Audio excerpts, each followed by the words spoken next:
What is a normal oxygen level at high altitude?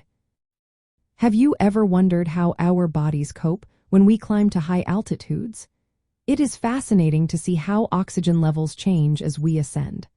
Let's break down what a normal oxygen level is at high altitude and why it matters, especially for those in high-risk jobs. At sea level, a normal oxygen saturation level is typically between 95% and 100%. This means your body is getting plenty of oxygen. But as you climb higher, the air pressure decreases, and so does the amount of oxygen available.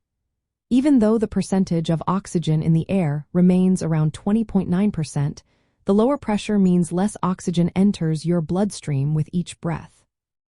For instance, when you reach around 5,000 feet, your oxygen saturation can drop to about 90% if you are breathing normally.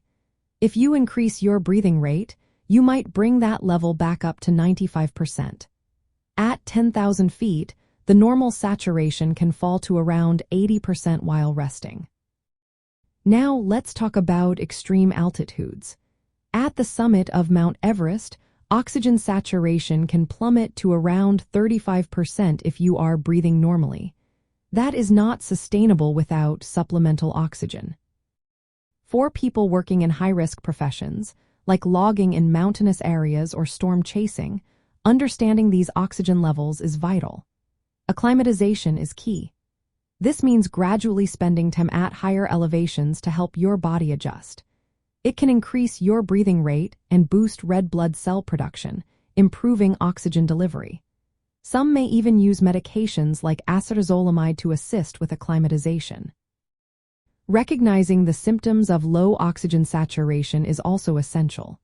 Headaches, dizziness, fatigue, and shortness of breath are common signs. Monitoring oxygen levels with a pulse oximeter can help detect any dangerous drops early on. So what does this all mean for oxygen saturation at high altitude? Here's a quick summary. At sea level, it is between 95% and 100%. At 5,000 feet, it can drop to about 90%. At 10,000 feet, it might be around 80%. And at extreme altitudes, such as the summit of Mount Everest, it can fall below 40% without supplemental oxygen. Understanding these variations is important for those in high-risk jobs at altitude. It helps maintain safety and ensures a proper response to signs of altitude sickness.